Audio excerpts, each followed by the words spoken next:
Shout out to everybody in the stream. Welcome in, guys. If you guys are new to the stream, welcome in. Good morning. Good morning, guys. Let's get the likes up on the stream. Helps out tremendously. We're just starting the day, man. We're just starting the day. We're on our way to the ports.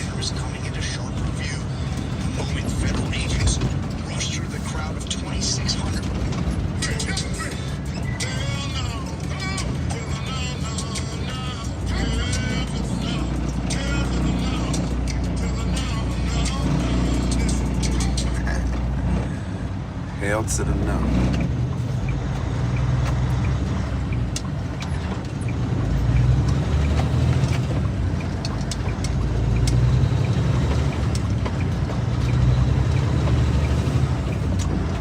Looks like it just finished raining out here and shit.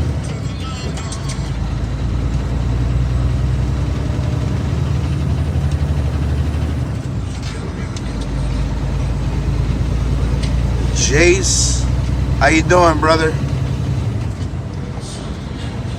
Apologize if I'm saying your name wrong. I'm driving, but it looks like it says Jace. I apologize if I'm saying it wrong, brother. How you doing? Shout out to everybody. Hope everybody's having a wonderful, fantastic morning. If you guys are new to the stream, guys, like I said, just double tap the stream. Helps out tremendously.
guys are weird.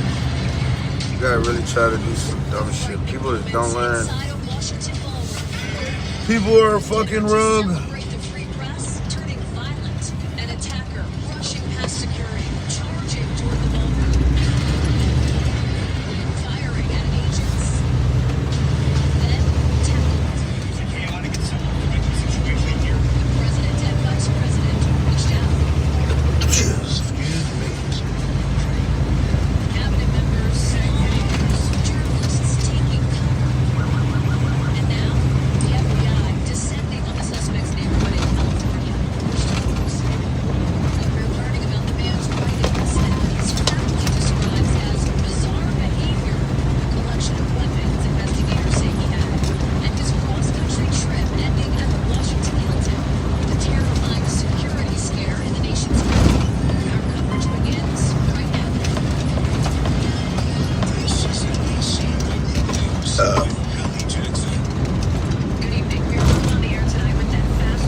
Shout out to everybody in the stream. Welcome in, welcome in, welcome in. You guys can double tap the screen if you guys are new to the stream. It helps out tremendously. Nevertheless, hope everybody's having a wonderful, fantastic Monday. It's morning time over here on the East Coast. 5:23 in the morning over here.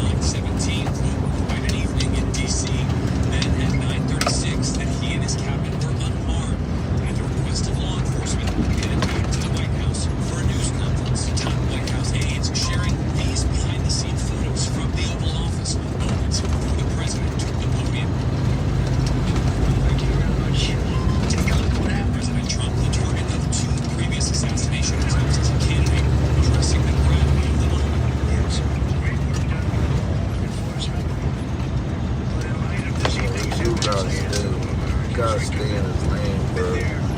That's the problem. This dude don't look like he's staying in his fucking lane.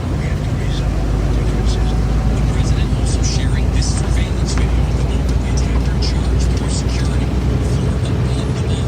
He was apprehended.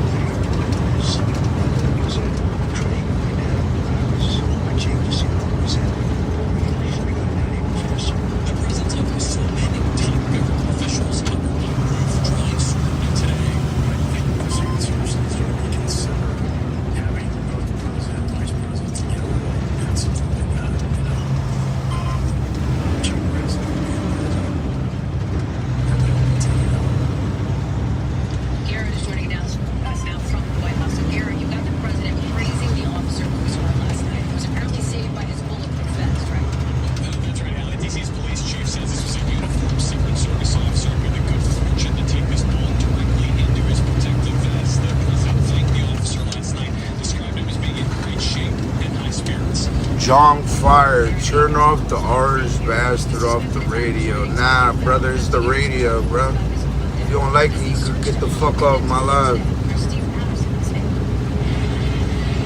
Tell me what to do with my shit, bro. I'm listening to the news, brother.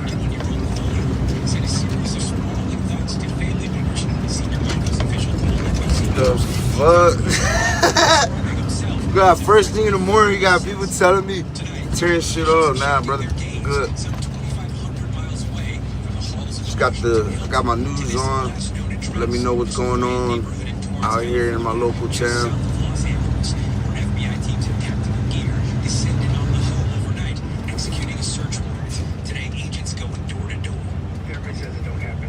Gotta get to the money.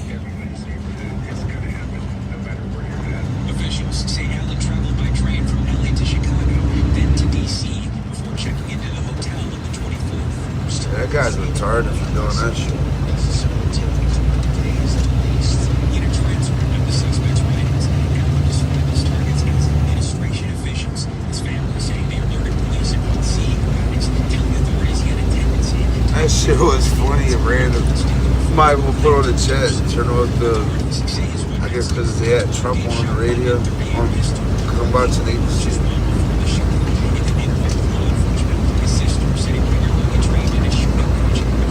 Bro, you need to fuck up all my shit, bro. It's my shit, bitch.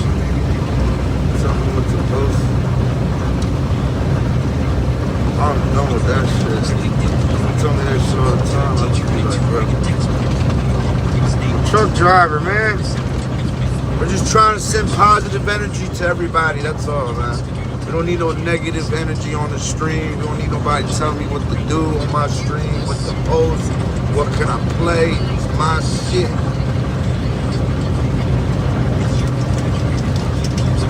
We're live. We're live. We're live.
Washed my truck yesterday.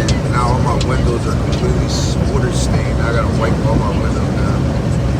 Fuck. I don't know. This guy did a terrible job washing my truck. I'll tell you that. He not do a good job washing my fucking truck. It's just all fucked up. It's just dirty. But ain't my money. My boss spend the money, not me.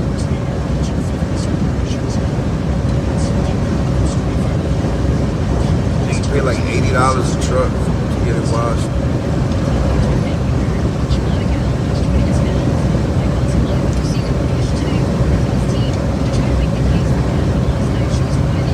Shout out to everybody though. Appreciate everybody locking in with me, you know. Just vibe with me, just take the ride with me, man. Just take the ride. If you guys like, you know, if you guys are just chilling in your house, you know, you just want to watch me drive, it's all good. This is like a driving ASMR type of video or whatever.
But we needed that rain. All this pollen is everywhere, all over the cars. Everything is covered in green pollen. So we needed that rain to wash all that crap off. That's for sure. Pollen sucks, especially because I got allergies, so this shit is fucking me up big time.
To everybody that's new to the stream, welcome in, guys.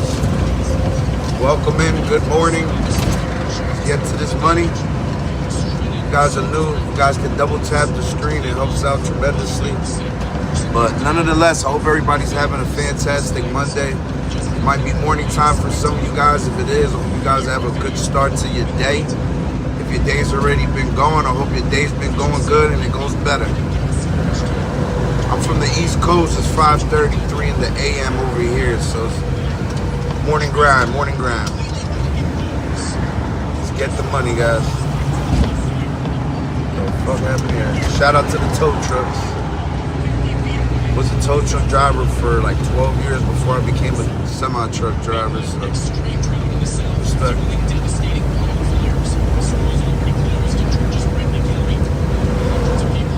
Somebody just broke down. They got the flares up. That sucks. They abandoned their car too. When the car is abandoned, the roadside safety that goes through this road, they'll drive up and they see cars pulled to the side of the shoulder. They'll assess it. If it's broken down, they'll put a red or a yellow like tag to notify like the cops or anybody that it's abandoned or it's broken down.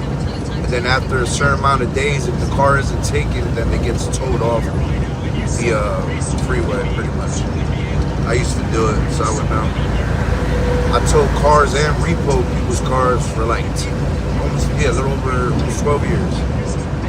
But then I just got my CDL because there was no money in that shit.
Foreign Ministry telling state media the purpose is negotiations. Harry? Kira Simmons in Islamabad, thank you. We are back in a moment with the wild ride for a police officer here after he falls into the car of a suspect who then takes off. We are learning more tonight about a deadly shooting incident at the hospital. Police officer dead. 11 critical condition. Police say that the officers were bringing the suspect to the hospital to check out. He was arrested on Sunday 7th.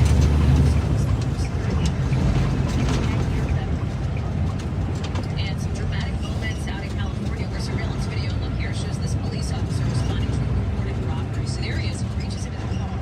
But that's when the driver takes off. The officer falls inside. Body cam video shows the two fighting for control of the car. You see it here as it's going racing down the road. Listen to this.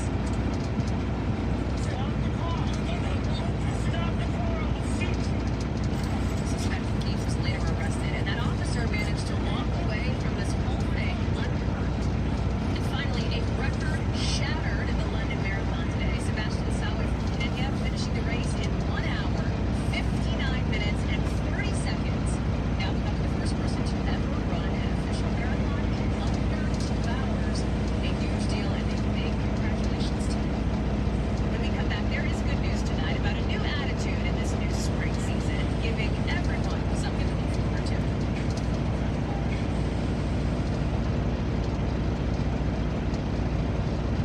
And finally, there is good news tonight about the start of spring and the new possibilities in falls. With spring now in full swing across the country, it finally feels like it.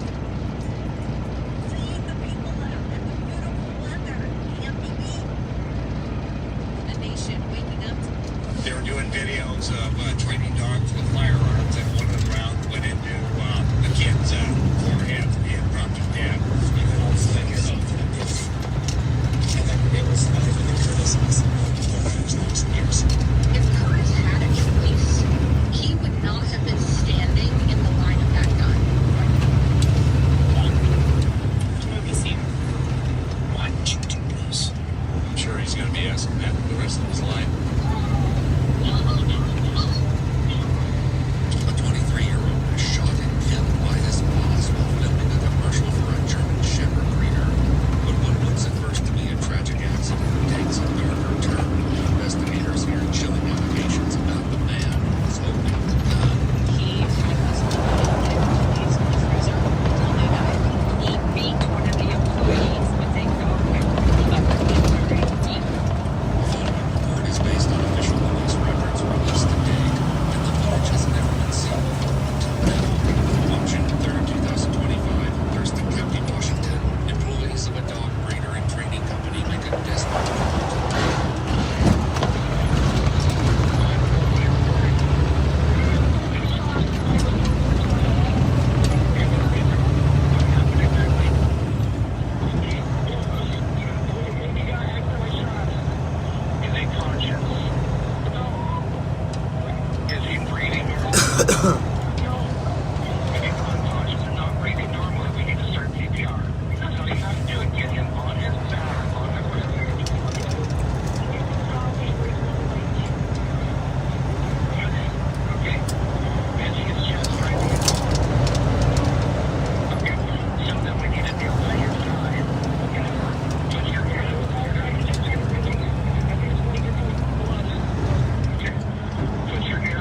crazy, man.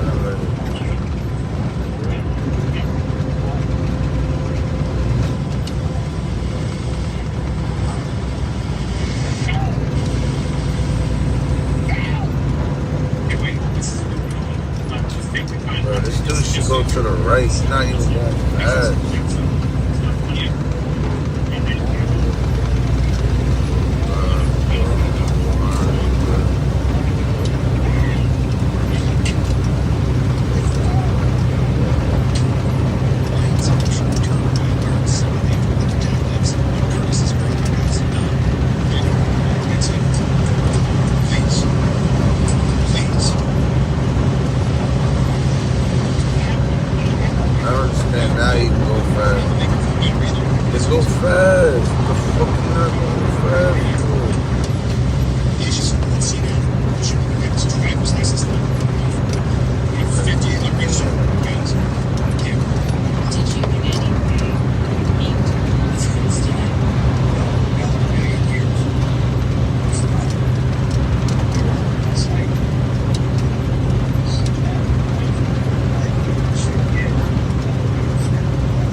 Box truck, bro.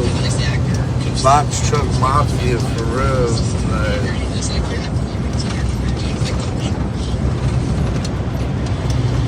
that's why the motherfuckers is always getting pulled over and shit.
Sitting there, dog. All this time, it's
So it's a shit.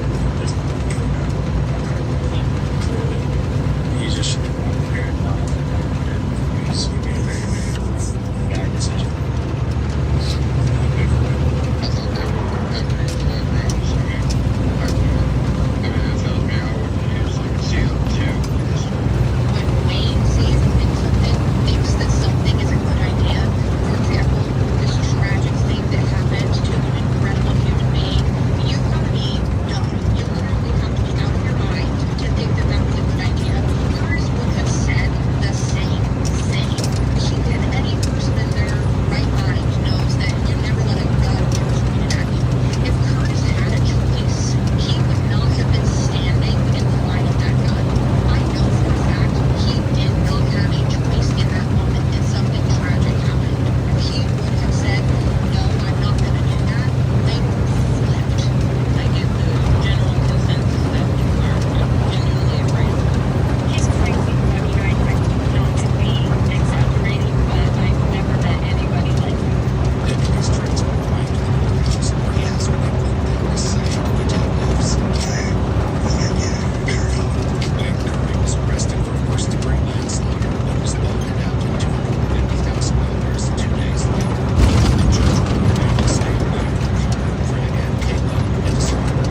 That's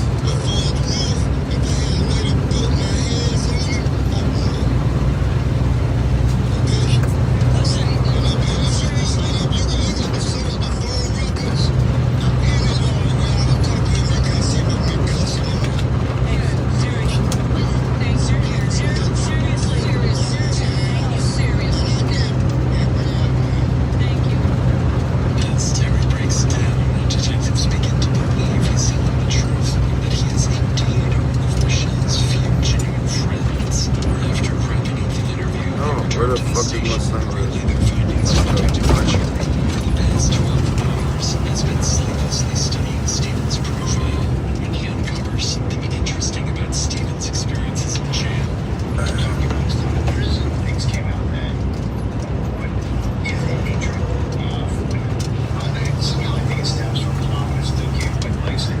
He went into great detail with me about when his mom was sick, how she couldn't do anything, and like very disturbing that a human being was having a conversation isn't like it.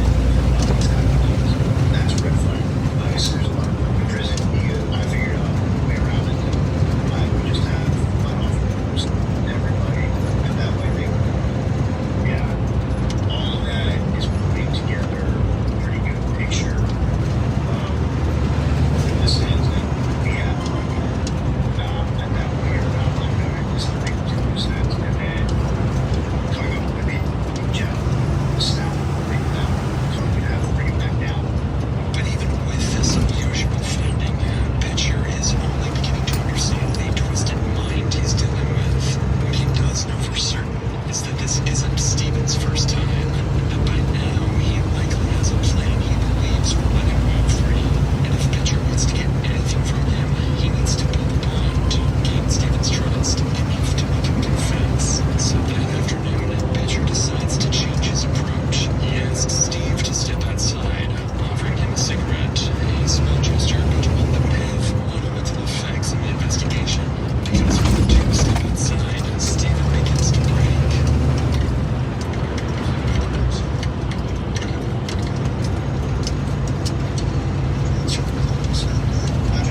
None of that seems scary as hell.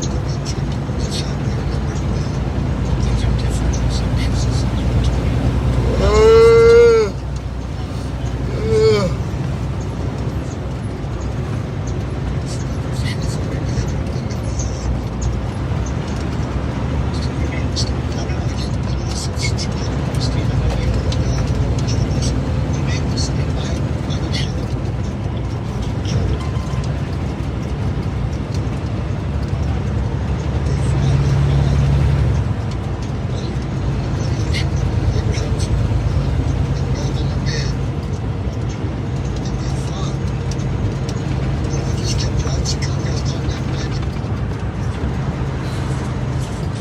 in a hurry. Because I guess it's raining, he wanted to get this camper here. He's a friend of mine. They're good friends. This is Jim Brenner, a farmer living in the remote Utah desert. Police don't know it yet, but he's showing them the exact building where a missing teenager was murdered just days earlier. 19-year-old Dylan Rounds had left his family to go work on his farm, and after being spotted buying supplies at a local shop, he would vanish without a trace. Strangely, no one in the smaller, quiet town seemed surprised. Apparently, this was not uncommon.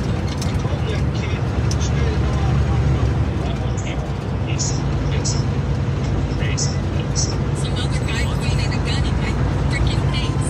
As days stretched into weeks, detectives chased a mounting list of suspects. Thieves, violent criminals, drug dealers. Yet from the very beginning, the truth was there, hidden in plain sight, by someone nobody suspected.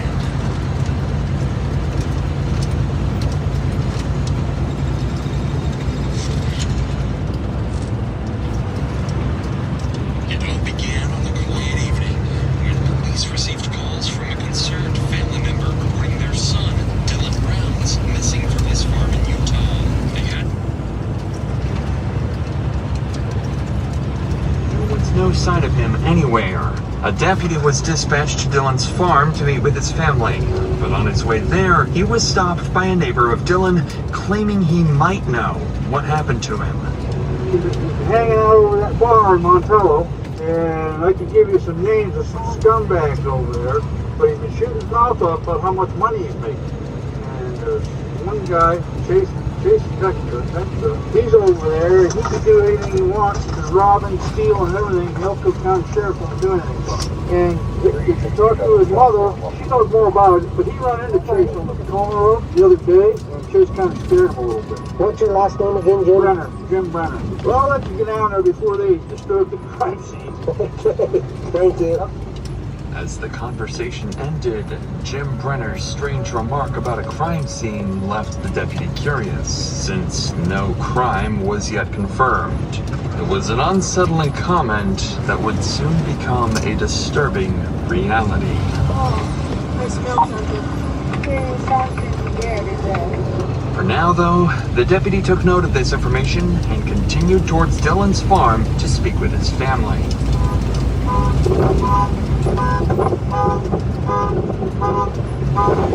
No guns in there. No guns in there? Like he said, he has a 40 that he puts in the door or the side.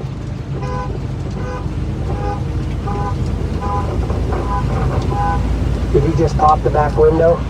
I broke it out. At first glance, Dylan's red Ford truck appeared oddly abandoned, bearing signs of minor damage. But what concerned his father the most was that Dylan's guns had mysteriously vanished from the trailer, a detail that was strange on its own.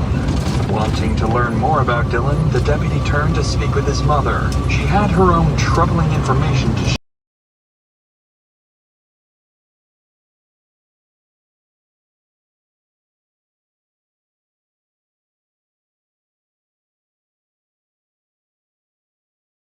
In with a local criminal. What does he farm for out here? Himself. Well, what does he farm for? Grain or Grain. grain? Yeah. James stopped me when you guys went around. Me was talking to me. He said that you knew something about a run-in he had with a guy named Chase. Yeah, on Wednesday, but they told me that's normal, so. I know a lot of the people that he named from Montello are not good people. I only know of them from what people say. Dylan's mother confirmed her son had in fact encountered Chase Venstra recently, the same person Dylan's neighbor had earlier described as a local thief and criminal. Given what the deputy learned so far, it seemed like Dylan might have unknowingly placed himself in danger.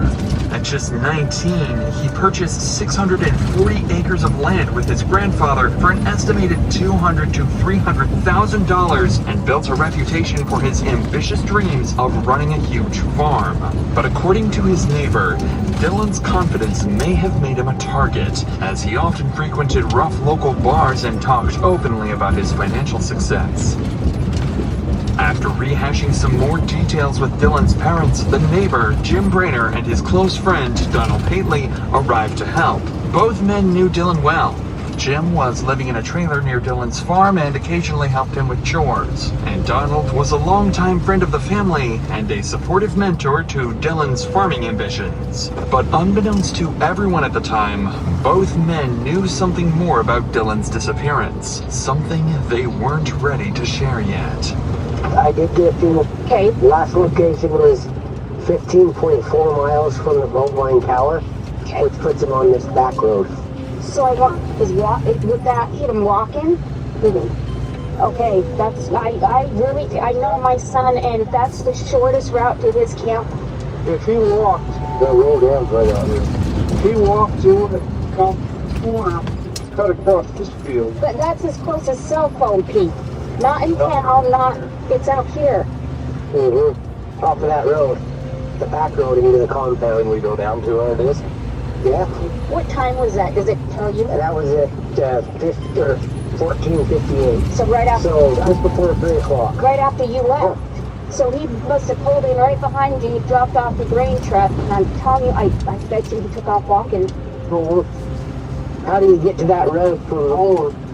So we don't have to go all the way back to the same pond and over. No, I guess okay.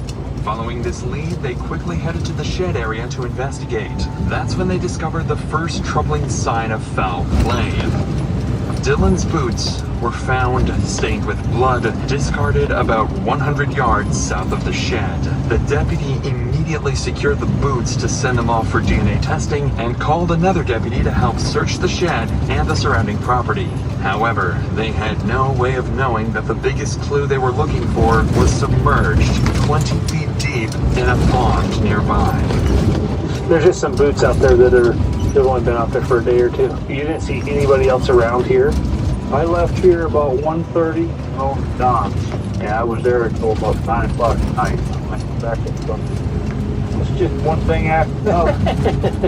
But he's a friend of mine. Sure. You don't get rid of friends. Those two boots out there, they're brand new. Like they've only been out there. They're the same color leather as your boots. And they're the same ones he wears. So we're just curious of why his boots would be out there. Same size he wears. They've only been out there probably for a day or two. He might have threw them out there. Yeah, maybe he did. Well, does he know that's a dump out there? He does? He's got electronics and shit in there. I don't know. So I'd say he was here. He had to have been here. Brought the truck here. Yeah. Huh, that would make sense.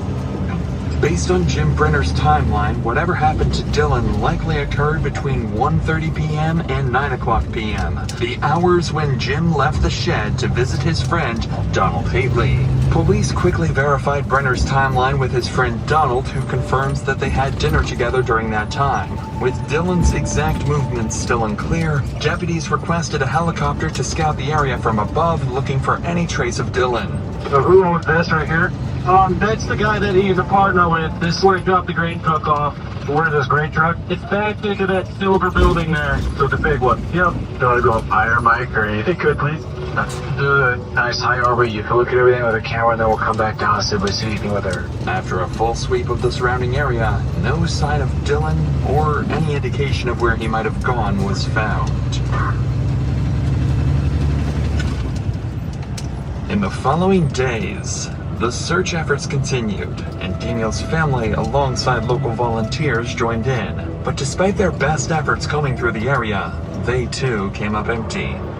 Attention soon turned to the local criminal Chase Venstra. Both Dylan's mother and his neighbor Jim mentioned a recent encounter between the two, making Chase one of the last people to see Dylan alive. Additionally, Chase already had a history of violent run-ins with the law, including a 10-hour armed standoff with police in 2016, and was well known in the area for all the wrong reasons. Luckily for police, Chase had an active warrant related to domestic violence. It was their perfect chance to bring him in for questioning. But when officers arrived at the house to arrest him, Chase was nowhere to be found, potentially already on the run from police. Officers quickly began searching the town, asking if anyone had seen Chase recently. Locals directed them to the Montello Cowboy Bar, a place known to be frequented by Chase. Following this lead, officers headed to check the bar, where they would soon learn that Dylan and Chase's encounter may have been more dangerous than anyone realized. But before we get to that, it's worth noting that incidents like these are not only traumatic for those directly involved, but they can often have the same effects on you when you face difficult situations in your own life. I realized I simply wasn't equipped to manage what I was feeling on my own, and that there are professionals whose expertise is guiding people like me towards feeling better. My therapist gave me one simple assignment: write down how I felt every single hour. The patterns quickly became clear: what made me feel good and what made me feel bad. Reporting back kept me disciplined. Sharing each success made me proud, and the accountability stopped me from quitting. With those patterns in front of me, I could finally see what in my life had to change and how to change it. Today's sponsor, BetterHelp, makes finding that kind of help simple. Fill out a brief questionnaire to be matched with one of 30,000 licensed therapists. And if the first match isn't right, you can switch anytime at no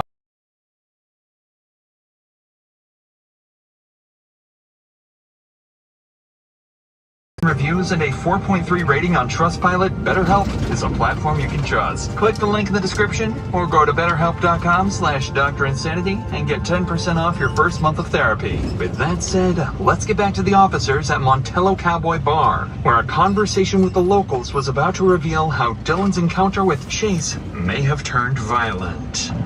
We're trying to find a kid named Dylan Rouse. Oh, I It was an incredibly busy day in the United States. The Super Bowl drew the largest audience in its history. Nearly 90 million people tuned in to watch the New England Patriots narrowly defeat the Carolina Panthers, 32-29. The halftime show, featuring Justin Timberlake and Janet Jackson, would later become one of the most talked about pop culture moments of the 2000s. For many football fans, the celebration was just beginning. But in Sarasota, Florida, the scene was very different. A massive search operation was underway. An 11-year-old girl had vanished without a trace. Soon, the truth would emerge. A truth so horrifying it would shatter one family, shock the community, the police, and the entire country.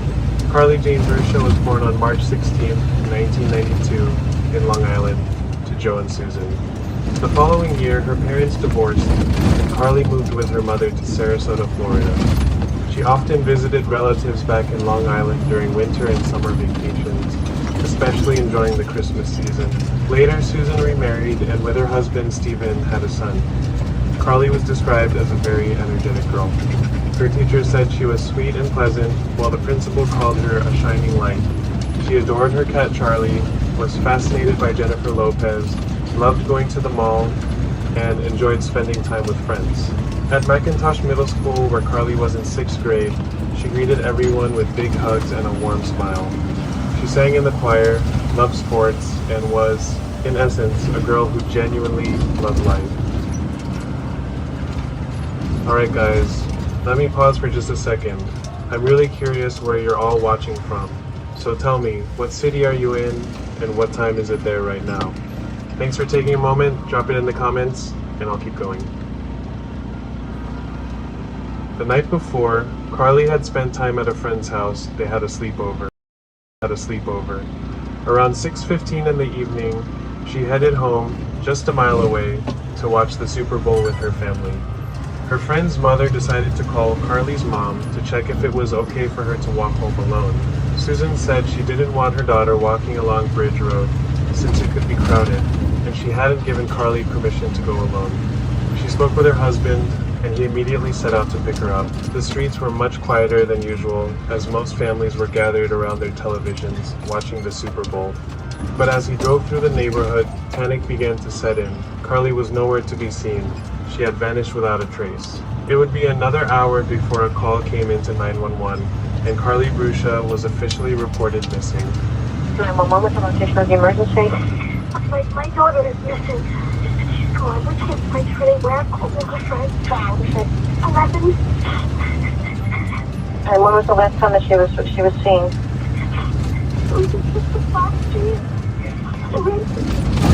The police responded immediately and soon arrived at Carly's home. Officers spoke with all of her friends, trying to determine if anyone had seen or heard from her. They canvassed the surrounding houses, hoping someone might have crucial information. Law enforcement also interviewed the friend Carly had stayed with overnight, as well as her mother. Carly was described as a little upset the day before. There had been an argument between her mom and stepfather. She had wanted to leave early to get home and spend time with her mother. As the news spread quickly, the search effort escalated. Police continued searching until 3 o'clock in the morning, but Carly was nowhere to be found. 12 hours had now passed since she was last seen. When Carly's classmates arrived at school the next day, everyone hoped to see her there, but she never showed up. After it became clear she wouldn't be at school, the police brought in tracking dogs to try to follow her scent, using one of Carly's pillowcases. A bloodhound named Ruby led them to a car wash on Bridge Road, but the trail abruptly ended there.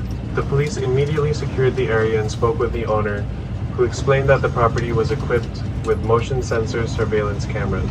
Footage from one camera showed the busy main road, but the parking lot was empty. Another camera, positioned at a different angle, also revealed nothing suspicious. Then they checked the camera located behind the car wash. This camera was motion activated. When officers pressed play, they saw footage recorded at 6:21 in the evening, the exact time Carly disappeared.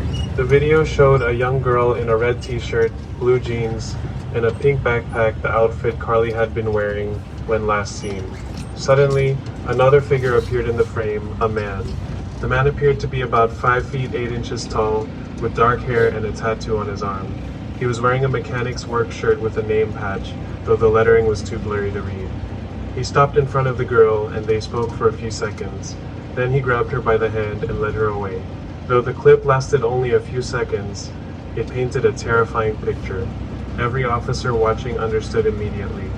Carly was in mortal danger. Carly's stepfather was asked to come to the police station to speak with investigators. Yeah, As soon as I said, we go pick up Carly, she started walking downstairs. And I just said, where's she at?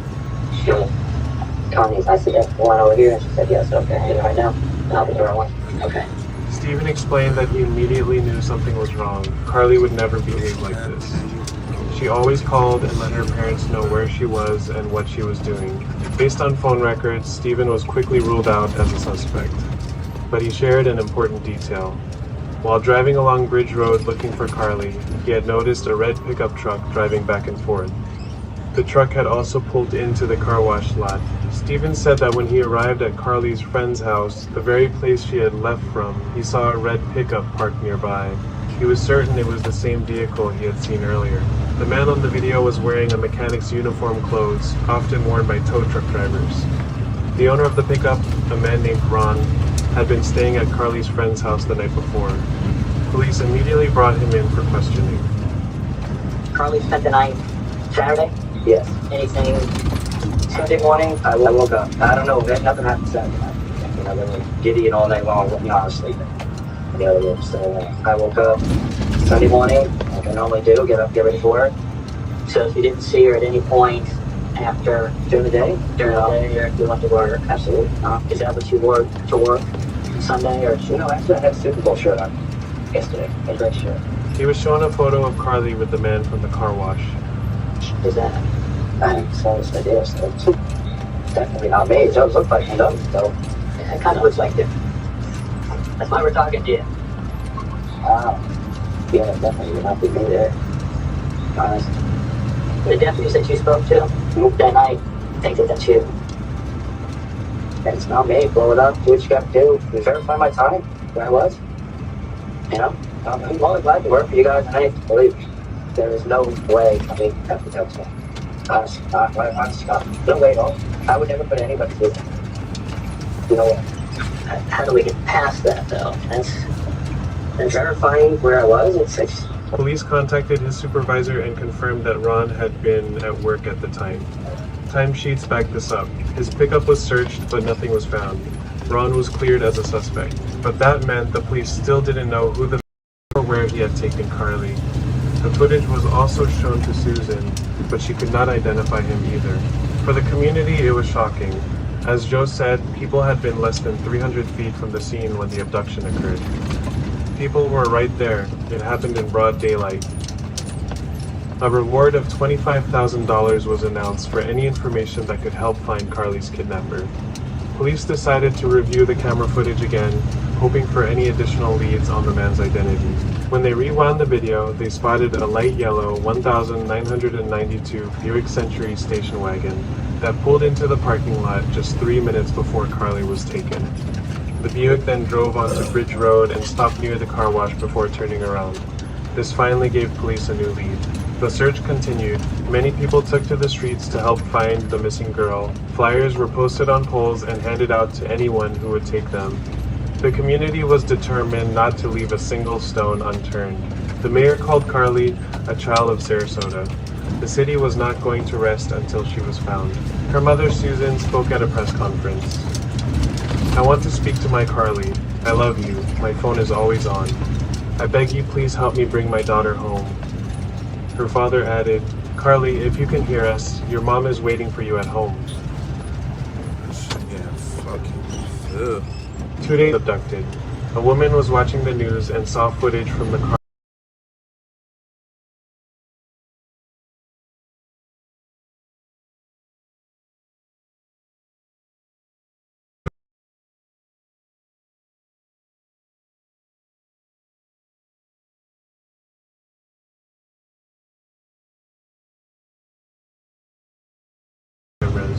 she called her husband over to watch it as well. Almost immediately, they realized they knew the man. He was a former business acquaintance. I worked with him in a workshop, so I knew what he looked like. His sneakers, his haircut, the way he walked. And when I saw him reaching for the girl, I saw him handle tools the same way. I knew immediately it was him. The man gave the police the name and address of the suspect, Joseph Peter Smith. Detective Vincent Reaver and 3 other officers went to the address. A neighbor confirmed someone was home, but knocking produced no response. Checks revealed that Smith was on probation with prior offenses. Police contacted his probation officer, who sent Smith's sister to bring him outside. Joseph Smith, 37, a father of 3 from Brooklyn, had a long criminal history, more than 13 arrests since 1993 for drugs, fraud, and other offenses. He had recently violated his probation, but had not been taken into custody. His name had already come up with several people after the Carly abduction video was released, but he drove a Lincoln, not the Buick spotted at the car wash. During questioning, officers asked Smith about his actions on the day Carly disappeared and whether he had been at the car wash. He denied it and asked why they were talking to him. Police then showed him a still from the surveillance video. "It looks like me, but it's not me," he said. Joseph agreed to let officers search his car and the room he rented. He appeared calm and cooperative. The search of his room found nothing linking him to Carly, though a mechanic's work uniform with a name patch was discovered. They also searched his vehicle and found drug paraphernalia. He was arrested for probation violation and possession of drug paraphernalia. At the same time, one of the homeowners where Joseph rented a room, a woman named Naomi, arrived in a yellow Buick station wagon. Officers asked if she knew anything about Joseph's whereabouts on the day Carly was last seen. Naomi explained that around 6:30 in the evening, Joseph had been on the phone with his wife, with whom he lived separately. This seemed to give him an alibi. The investigation returned to square one, and the clock was ticking to find Carly. But within hours, new critical information came forward.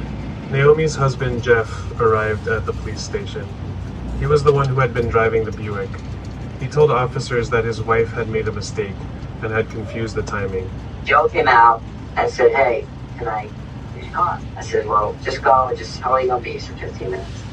So I said, "Like, go ahead. What you wearing at the time?" His mechanic suit. Gray. Yep. When I got up at 6:30, no car. 7:30, I'm ready to walk out the door. Who showed up? Yeah. Where the hell did you been? Girl, please. Like, he had a good night's sleep, or he's real happy, or he just looked like he had a wonderful night. It was just the way he acted, what I know, was just very strange. And I see stuff on the news. You know something? I guess those are dark sides. Jeff realized something had happened in the car. Items had been moved, and the back seat was folded down. He handed the Buick over to the Sarasota County Sheriff's Office for testing and forensic examination.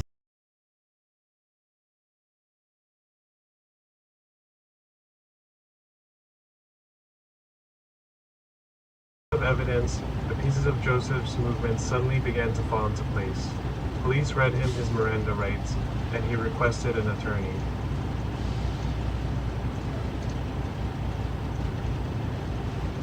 You gotta sit down.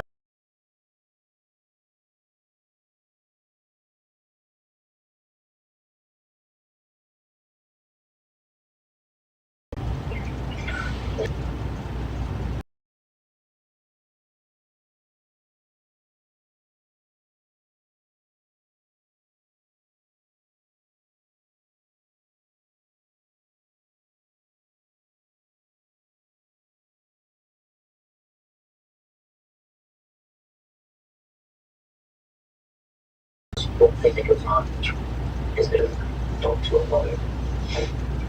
Do a nice job.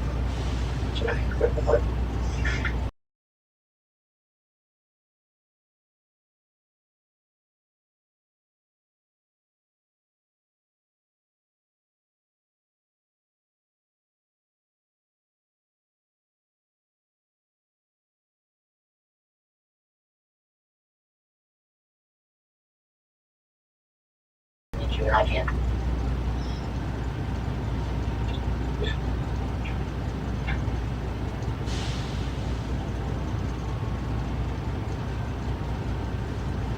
On the evening of February 4th, Joseph's brother John arrived at the police department.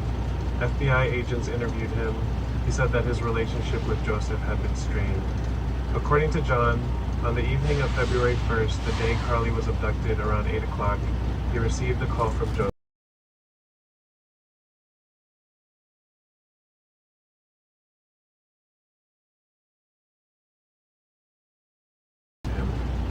Later that day, John and his